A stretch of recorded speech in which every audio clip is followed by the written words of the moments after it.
Welcome to Experience Counts. I'm your host, PC Nguyen. Let's begin now. Experience Counts is a podcast covering the trends and innovations happening in experiential retail. By day, I'm a brand and innovation strategist and run my own consultancy called Totem. I help brands align their business strategies around emerging consumer behaviors to help them anticipate what's coming next. I'm bringing those insights to you. I'm speaking to the big movers and shakers in the retail industry, as well as up-and-comers, all from the Philadelphia area. This episode that you're listening to right now is actually a two-parter because we have three incredible guests speaking about how they're translating their mission and purpose in tangible ways. Up first is Nick Bayer, the CEO and founder of Saxbys, who gets pretty frank about Saxbys' early stumbles before they became the brand that everybody knows today. There have been several iterations, or in the entrepreneurial world, as we like to call it, sort of pivots. And I think that if we had some way of sort of tabulating and then honoring, it's a weird honor to receive, but a way of honoring an entrepreneur for making more critical mistakes and still having a business that's thriving, I might be right up there at the top of that list for making mistakes. And I think that, writing no business plan, not having capitalization. Hi, Nick. Thanks for stopping by today. Thanks for having me, PC. So I wanted to start off with talking about your mission statement. Now, I know Saxbys went through a couple iterations. You started off with a franchise model. I read a couple interviews with you in different media outlets talking about those different iterations before you came up with a mission statement. And once you landed on that mission statement and aligned your business to that, it seemed like everything took off. That was the key. So could you tell us, what that mission statement is and that process around creating that and aligning the business to it? Yeah, absolutely. So you're right. There have been several iterations, or in the entrepreneurial world, as we like to call it, sort of pivots.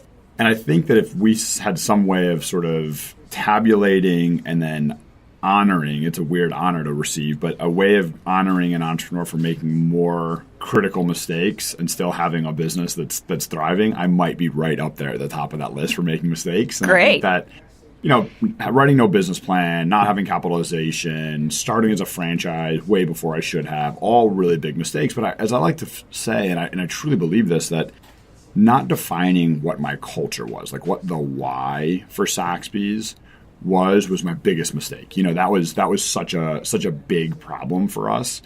And I just didn't know. I honestly didn't know that that's how you should start a business. I thought that you had to decide something that you were going to sell a lot of it, and then you would sort of take those proceeds and invest it into creating a culture. I thought culture was like the byproduct of selling a lot of something.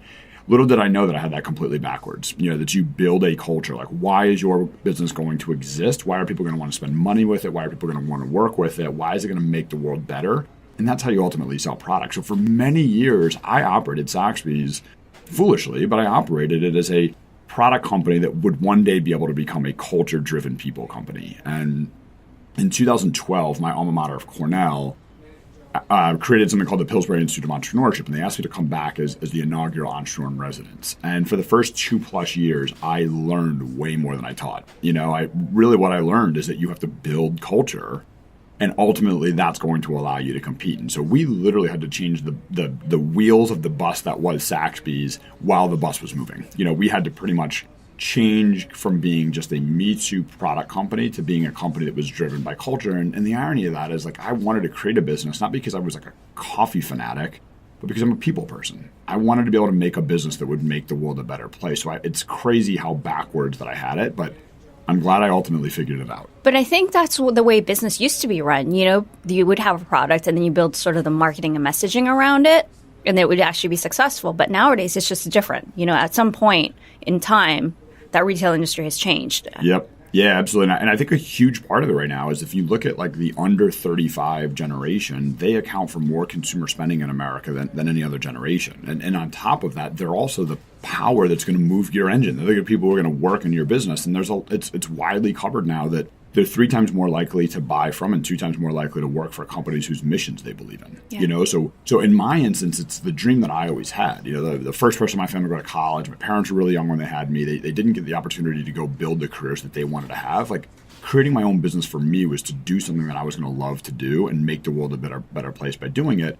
But it also is just good business today to be able to have a mission, to be able to have company culture, because that's what attracts this generation of consumer and this generation of employee as well. And what is your mission statement? What is Saxbys' mission statement today? So quite simply, it's make life better. And part of the reason why we like that, like this was about making a difference in people's lives. That's what we believe that our business can and does do. But we also wanted it to be flexible. We didn't want it to be make life better through a good cup of coffee. We're much more than a good cup of coffee or a smoothie or a breakfast sandwich. We wanted it to be relatively general, but specific in improving people's lives. And so make life better has worked really well for us. That's the vision. And then obviously we have 6 core values, all that are pretty simple and very, very purposeful. That's what guides us towards that. What are those values? So, we've got values such as you serve yourself by serving others. It's sort of my personal mantra, is that we're human beings and we're hardwired to operate in our own self-interest. But I've been around long enough and I've made good enough decisions and bad enough decisions to realize that if you make decisions and you live your life in the service of others, more good things will happen to you than if you're simply out there trying to make things happen for yourself above all else. Sure. And so serve yourself by serving others is certainly one of those guiding lights. Another critical one is we embrace being odd. Odd, first and foremost, is unique. Own your uniqueness. You're a very different PC than I am, who's different than Ryan. And that's what makes us great. Yeah. When people show up to work, they show up to their friend's house, and they don't love who they are, you're not getting their whole self. They're not going to enjoy what they're doing. They're not going to be great at what they're doing. So first and foremost, we want people that own and love who they are. But it's an acronym that I think is really important. You have to be outgoing, which we define as simply being a people person. You don't have to be someone who talks as much as I do. You have to be someone who genuinely likes people, whether that be an introvert or an extrovert, but you like being around people. The first D is detail-oriented. You got to get the little things right. And the second D is disciplined. Mm-hmm. You got to love yourself, love people, and get the little things right all the time. Not on sunny days, not on Mondays, not just on the weekends, but all the time. And I believe that if you do that, and we built a business on that, we have 750 team members in Saxbys right now. If I have 750 people that show up for work every single day and they're odd, we're going to love what we do. Yeah. We're going to be pretty good at it as well. And so, community serving our community is another core value. We know that loyalty plus profitability equals growth. We think that companies that are like Saxbys, if those companies grow, business is a vehicle for good, and that's going to be good for the world in those instances. So our core values are, they're unique and specific to us, but as I like to tell people, follow those core values in your personal life. Follow those core values if you choose to go work for somebody else. Follow those core values if you choose to go create your own business. You could say them a little bit differently, but I truly believe that those core values allow people to not only be good at what they're doing, but actually really enjoy it as well. So you said that, you came up with sort of these values and the mission. You kind of realized that this is what Saxbys is all about while it was operating. So how did you kind of turn the bus? Yeah, so the biggest sort of like aha moment for me was, back when I was at Cornell as an entrepreneur in residence, I was given by a professor who's a very good friend of mine, a book called Setting the Table. Setting the Table was written by an incredible entrepreneur, incredible culture, mission-driven entrepreneur named Danny Meyer. Danny's a very successful restaurateur in New York, most probably famous globally for creating Shake Shack. And Danny's book was not about like white tablecloths and filet mignon. His book was about how you set a culture for what your business is going to be and be really steadfast in making sure that only people that fit and make that culture better come onto your bus, And so I remember reading it being like, this is exactly what I wanted to do. I just didn't have like the wherewithal or the education or whatever excuse I want to use in that situation to understand that like that's what I needed to be able to do. And at the time, we had a handful of Saxbys, and I would come back to Philadelphia, and I would go into one location, and I'd be like, wow, we have people that are really friendly. They seem to love each other. They're taking care of their guests. Like there's such a great buzz to that. And then we go to a different Saxbys, it'd be a different situation. You felt like there were people that were just swiping in on the clock. They were just working a job. They didn't care who they were working with. They certainly didn't care who they were going to take care of. But they were working under the same brand with the same products.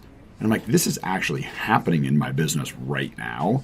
And I decided I wanted all of my locations to be like the former of that example. I wanted them all to be where people felt excited to work for this company and to go to work every single day and take care of their team members and take care of their guests. And so I hired a good friend of mine who was a hospitality consultant, who's made a living on helping entrepreneurs and businesses figure out who they are and what they want to become. And We sat down with about the 5 team members that worked in Saxbys at the time, and we sat there in a round table and creatively came up with, what do we believe in? Who do we want to become? And that's where our mission statement to make life better and our 6 core values came out of. And my friend Ed told me 2 really important pieces of advice. He said, one, Nick, if you as like the founder, the leader of the company, don't embody your mission core values 24/7, 365, nobody else will.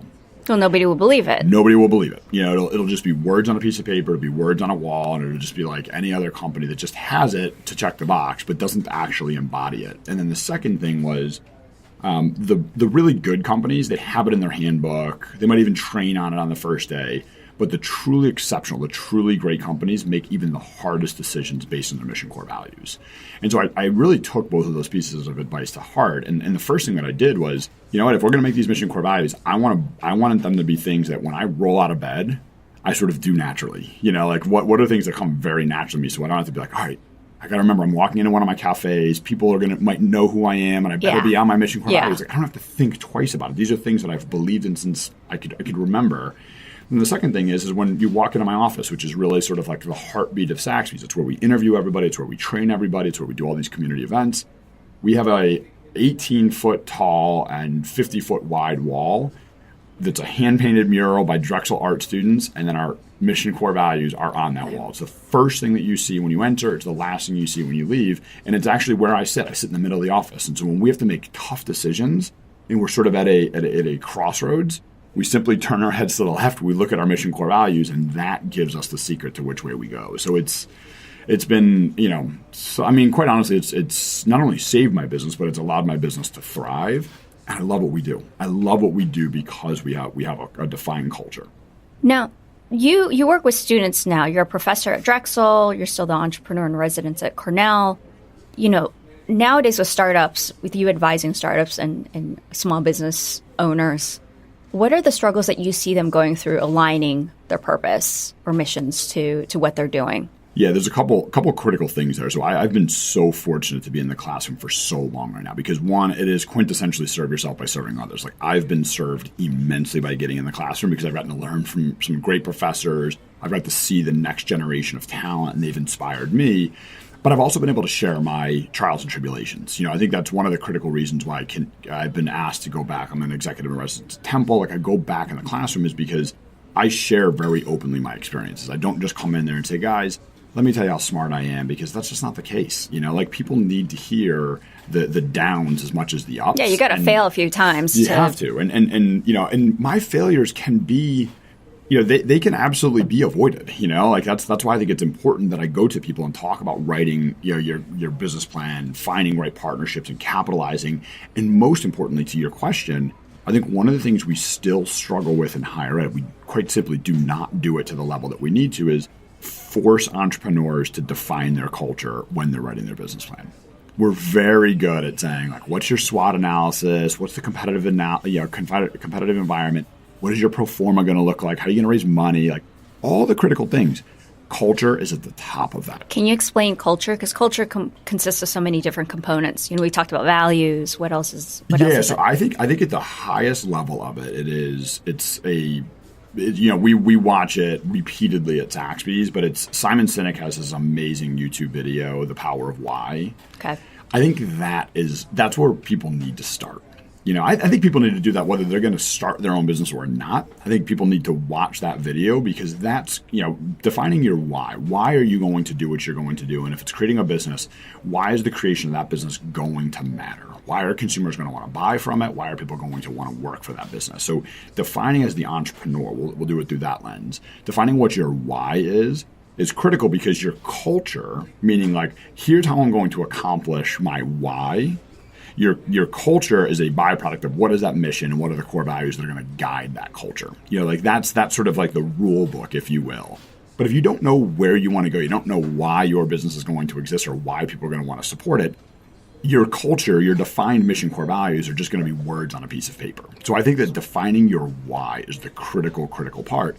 And to not overcomplicate it as an entrepreneur. I see 18 to 22-year-olds all the time who oftentimes want to create a business for all the wrong reasons. They want to create a business because their roommate did. They want to create a business because their uncle is a really successful entrepreneur. I always tell them, like, if what you want to create doesn't make your heart race, like you can't sleep at night unless you're thinking about this, don't create that business. It's just way too hard to be able to scale something that you don't love because everyone gets knocked down.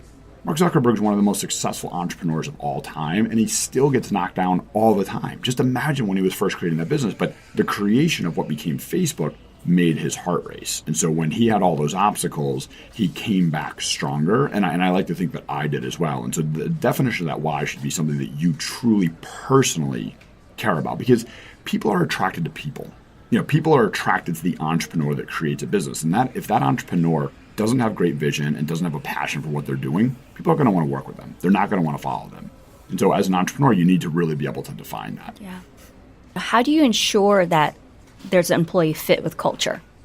We place a lot of emphasis, almost 10% of my overall corporate overhead is on like the recruiting talent development side of the business. It's so like the hardest thing. Yeah, we invest really heavily there. Again, lessons learned. I didn't always, I do now because I've seen the byproduct of it. There's a 3-stage process to our interview. In most situations, it's usually sitting down face to face.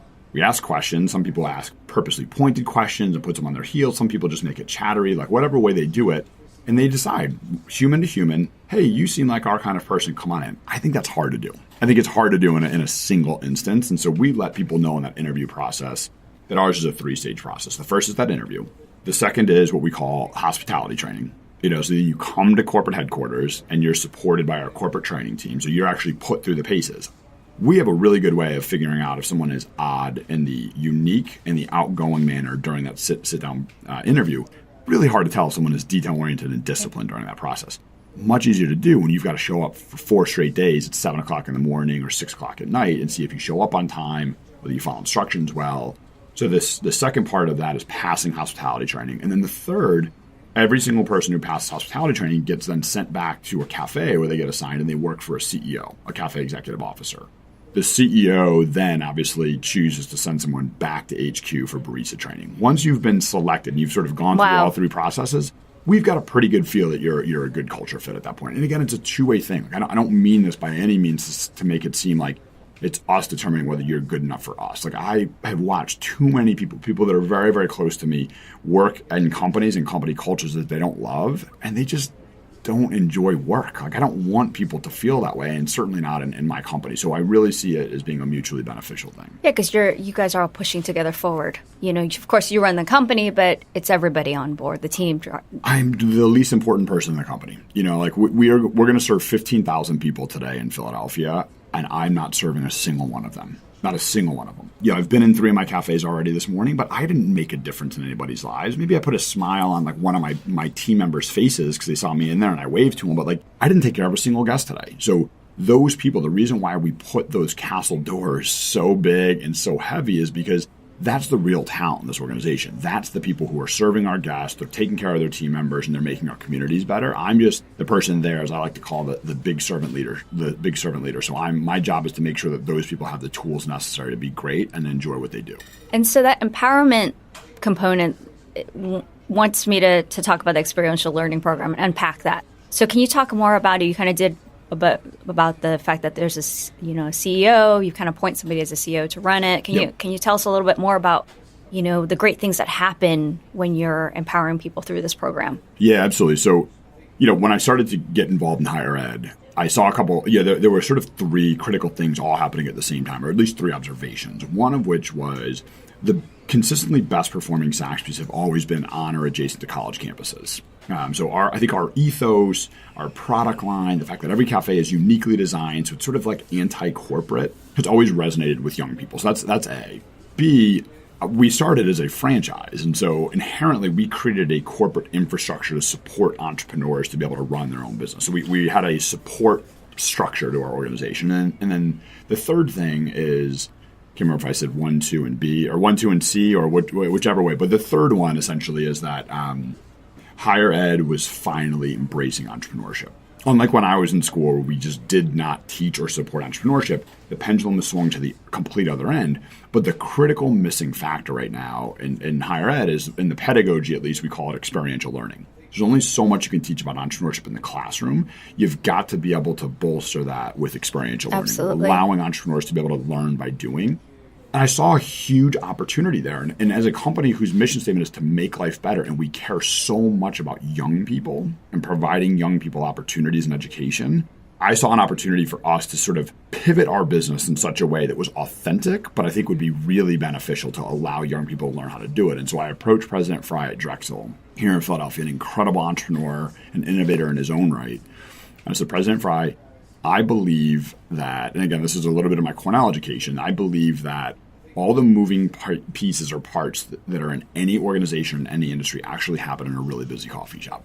If you can have the power skills, emotional intelligence, critical thinking, cultural agility, manage your own peers, deal with vendors, competition, profit and loss statements, Customer service, all of those things, and knowing that every minute's going to be different. So you have to be able to think on your feet. If you can learn how to do that in a busy coffee shop when you're 18 to 22, and you combine that with the amazing things we're teaching in the classroom, that holistic education is powerful. That is really, really powerful. And so he's such a great guy, not just guy, but innovator and believer in providing his students unique and beneficial education opportunities. He let us open up a cafe in the middle of his campus that was designed by undergraduate Drexel students and has been exclusively from day one be run by undergraduate Drexel students. So this is insane to me because you're running a business. You're trying to make also, of course, profits from this somehow. So how do you mitigate the risk? Because you're also dealing with, the one of the values is be weird and accept weird. So weird sometimes is unpredictable. Yep, it is. It oftentimes is. And it's inherent and fraught with risk every day. Yeah, every single day. And I think there weren't a lot of people that believed that something like this could be successful. But there were really only two people who I needed to believe that it would be successful. One was President Fry, because he gave us the opportunity. He allowed us to find the real estate and then hire his students and give them academic credit for this.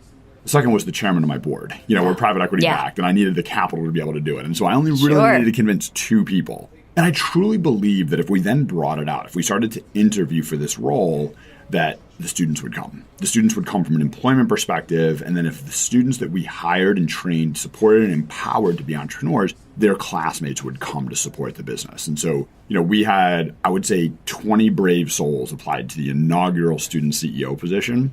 Now that position receives 150 to 170 applications every single cycle, which is every 6 months. And so, I'll admit I was nervous. I was definitely very nervous as to how they were going to do, because once we opened and we did well, I know a lot of the naysayers then said, Nick, it's a really cool idea. Like, it's a cool thing to talk about, but keep in mind, you have 18 to 22-year-olds, an exclusive team of 18 to 22-year-olds who have to operate a business 15 hours a day, 7 days a week, in an open competitive environment. Like, we're not operating in a bubble where we've been protected by Drexel or by anybody else. Like, we're in an open environment. Yeah, you're serving the public. We're serving the public. And 9 months after we opened, Starbucks opened a corporate location right across the street from us.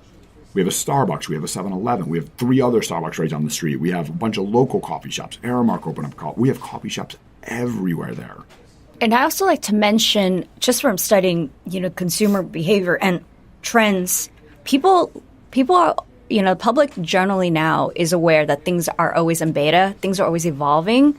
So the community knew about this program, and so they went there supporting this program. Yeah, the beauty of it is they actually, for the first year, sort of didn't, because I was so nervous that if we put this moniker on that business that it was student run, I thought people were going to be like, oh, that's cute. There was a student-run bookstore in my high school, and it was never open. Right, there were never books, and I felt like I just had to give them $1 out of charity. And I was so afraid of that. I felt like there was a stigma that existed there. So for a good year, we pretty much didn't even promote it as student-run. And then Inc. magazine wrote an article on our program. And I remember getting nonstop emails and Twitter messages from people being like, Nick, I've been going to that location for a year. And I knew everyone was young, but I had no idea it was exclusively run by students. That is the coolest thing. Give us some examples of when you realized that something was off-brand or off-mission. We have very proudly been philanthropic since before we were profitable at Saxbys. That was going to be a cornerstone of what we did. But for many, many years, we were sort of just a standing yes to people. make a request, and we're going to say yes. And about probably 2.5 years ago, we started to realize that although that feels good, you're not really moving the needle for anyone.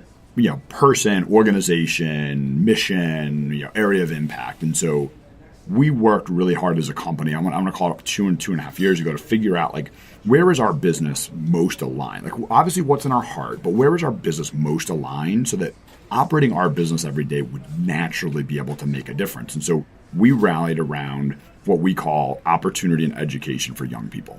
So that's really the focus for us because we can do a lot for young people. Obviously, our cafes are on college campuses, and our other form of cafes are in urban environments like Philadelphia. And so we have tremendous opportunity to be able to make a difference in people's lives, whether that be the Alyssas who are fortunate to be able to go to a great university like Drexel and get this kind of experience, or whether it be for the countless young people that we've hired out of homeless shelters, job reentry programs, high school dropouts, because when you're a young person at those ages and you've gone through those tough things, oftentimes none of it was their fault. They still have the opportunity to be able to write their lives. And the way they need to write their lives is obviously with jobs. Jobs can turn into careers, but I believe mission-oriented organizations that can not just put their arms around them and give them a hug, but challenge them. One of our other core values is care, person, and communicate openly. We don't treat young people who come out of tough circumstances with kid gloves. We believe they have greatness in them, just like our young people that are coming out of colleges. So we give them tough love as well because we know that their ceiling is immense. So once we figured out that we were really an opportunity and education provider for young people, I think that allowed our philanthropy, that allowed our impact to go up many, many stages. And of course, you have such a connection to Philly, but are you doing this across the, across the nation where your locations are? We will continue to, So for example, now we'll be opening in the Pittsburgh market in 2019. And so Pittsburgh's another, big city, and there's a lot of young people who need opportunity and education. Yeah, especially, now we're in a life of lifelong education and, alternative forms of education. So Pittsburgh will look the same way. DC will look the same way. And we're opening a roastery in Philadelphia in 2019 as well. And so I just came back from Bogota, Colombia, and surrounding coffee farms. My hope is that we can even help provide impact in those areas, but around the same thing. That's around amazing. Opportunity and education for young people. We're not going to force ourselves. It's a universal onto people, theme. It's the theme. We have to take care of young people. The idea that young people, and we have hired so many young people that are under the age of 18 out of homeless shelters is heartbreaking. That shouldn't happen anywhere, certainly not here in America. But they're both innocent with tremendous opportunity, ahead of themselves in life. And I think it's our responsibility as a business to do something about it. No, that's amazing to hear. Now, how does the social media help you guys better hone your mission? How are you guys using social media? Yeah, social media is such a tremendous amplifier. When I first started Saxbys, there was no such thing as social media, which makes me, that's like the resident old guy statement there. But sometimes I have to realize that really is the case. Facebook was used by a few people at Harvard when I first started Saxbys. Now social media is really our biggest, besides our in-person sort of in-cafe or on-college campus, human-to-human marketing, grassroots marketing.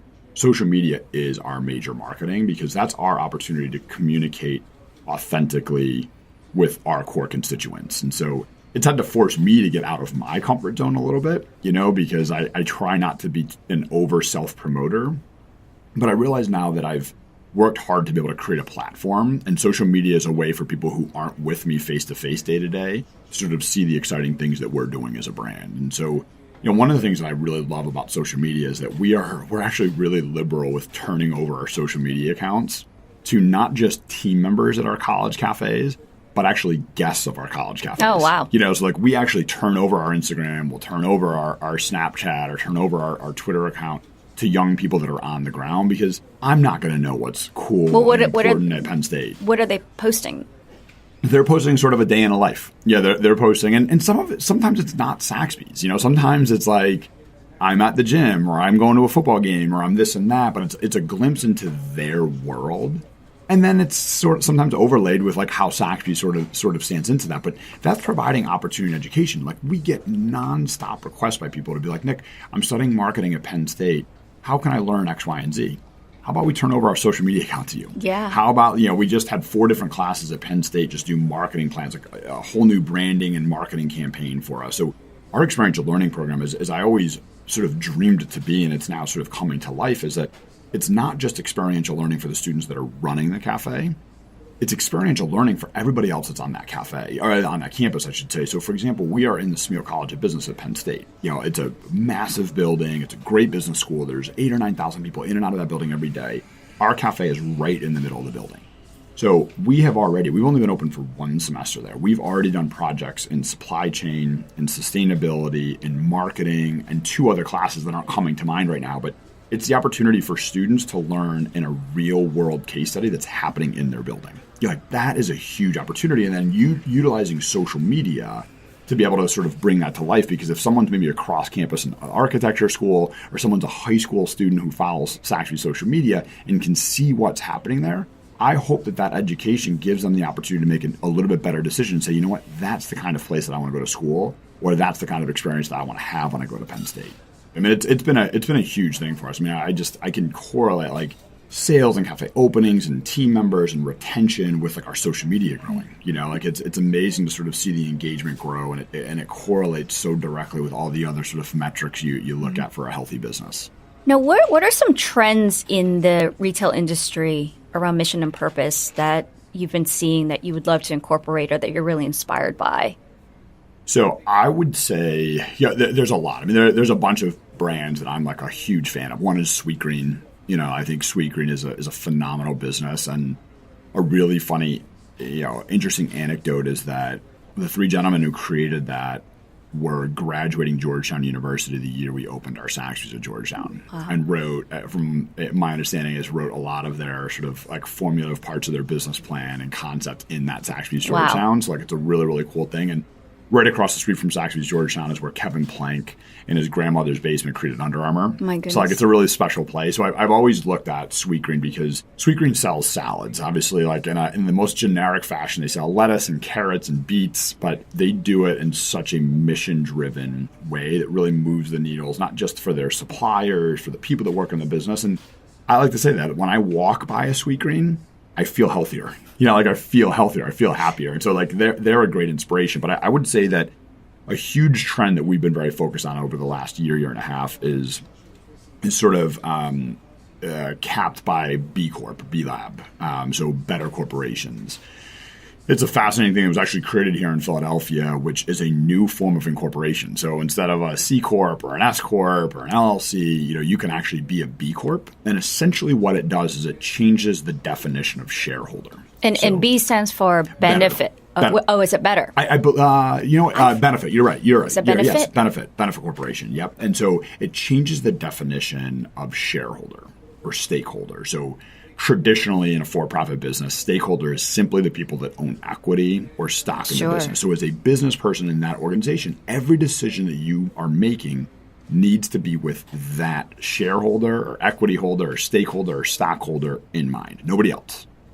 This sort of changes that. Now, shareholder is redefined as not just the people who own stock and equity, but of equal proportion, the people that work in the business, the communities that you serve, and your vendors. So you as a business leader need to be thinking in equal proportion to that definition of shareholder. And I believe that is the future of business. And watching B Corp and B Lab grow the way that it has, so you've got massive companies like Danone and Patagonia and Ben & Jerry's and Tom Shoes. But now you have, they just announced their first ever, unicorn B Corp. So the first company to be valued at $1 billion sort of in startup stage is Allbirds, shoes, Allbirds. And so I think that is a massive trend in business. And we took the B Corp, essentially, it's more than a survey, essentially the assessment takes a long time. My team worked really, really hard to do that. And we scored 4 points shy of being a certified B Corp. Most companies actually sort of give up in the process because it's so hard and so stringent. And we are 4 points shy. And so that was a really exciting time for us to say, you know what, this is real and this is authentically who we are. So that's a huge trend that I see in businesses, that you need to stand for something more than just making money, or the future looks bleak for you regardless of what industry that you're in. And you got to talk about it. Yeah, absolutely. Right? By having the certification definitely tells the world that you are aligned with pushing this forward. Yep, absolutely.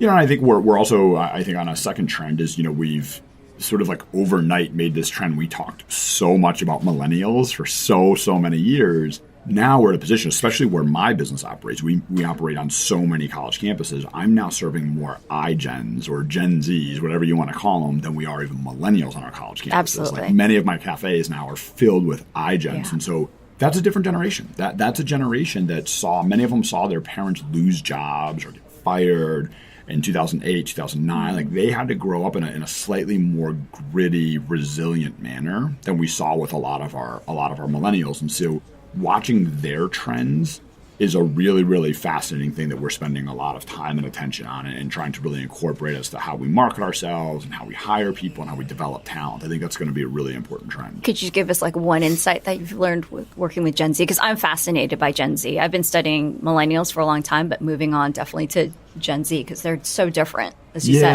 Yeah, I'm going to give these responses more from from an observation perspective than it is from sort of an experience perspective, because I think we're trying to see this. I think one of the things from an employment perspective is that there seems to be a little bit more inherent loyalty from an employment perspective out of iGens than we saw with millennials. Millennials were sort of the first like internet, and the world is your oyster, and you can sort of experience the world from the palm of your hand, with your phone. And so I think that they're explorers and adventurers and very quick to sort of move jobs and new opportunities.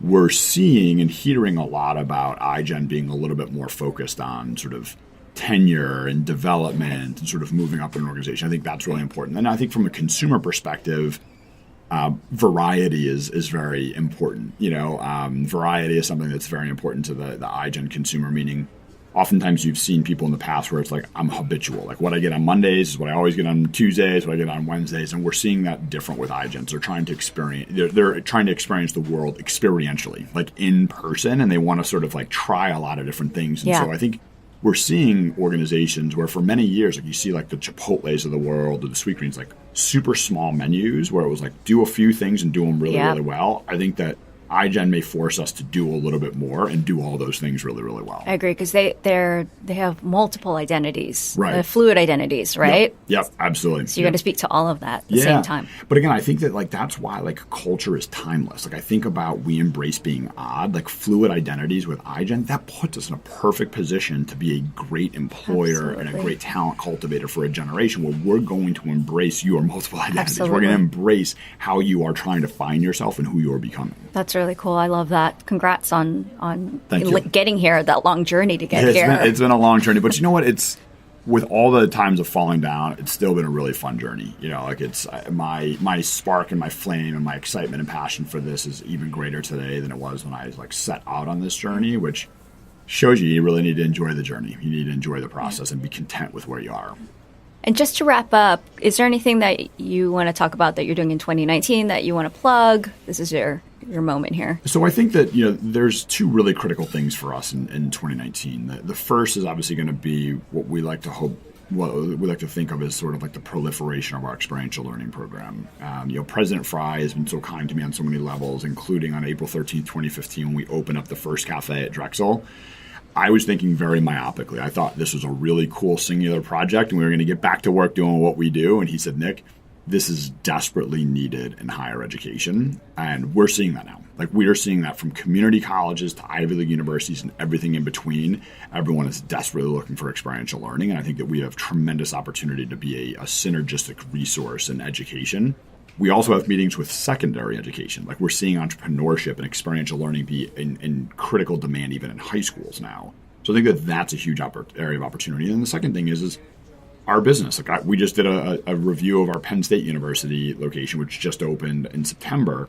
Almost 85% of our app usage, which is 30% of our overall transactions are being done by iGen, by a whole new generation. Yeah. And so we are going under a really holistic evaluation, potentially tear down and rebuild of our entire menu at Saxbys.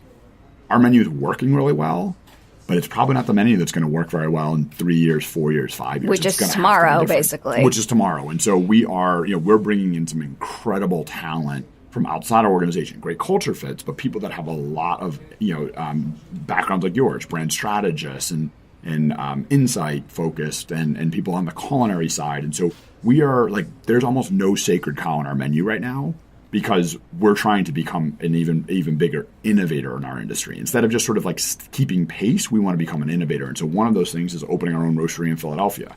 It's a big process. It's a really big spend. It's a really big process. Okay. But we need to be able to vertically integrate our organization and be able to innovate product, not just on the beverage, but on the culinary side, much more rapidly than we've been able to up at this point. So those are the two really big things coming into 2019. And I imagine also just being a physical location that also opens up like a lot of new insights. Training and passion. I mean, this opportunity, like having just come back from Colombia, having the opportunity where my team members, through training, through advanced training, through just fun, can come in and cup Colombian coffees next to Indonesian coffees and understand why the cupping process matters and be able to provide their insight and be able to start to taste nuanced coffee. That's going to not only allow them to love their job, that's going to really benefit our consumers when they come into our cafes. When consumers want to talk a little bit more about what their experience from a product perspective, I can't wait to see that. I can't wait for that to be able to happen in our cafes. I'm really psyched. I'm sure our listeners will be very psyched to see this as it rolls out in the next couple of years. So thank you for coming on the show. Thank you, PC. It was my pleasure. If you, as the founder leader of the company, don't embody your mission to provide 24/7, 365, it'll just be words on a piece of paper, words on a wall, it'll just be like any other company has it.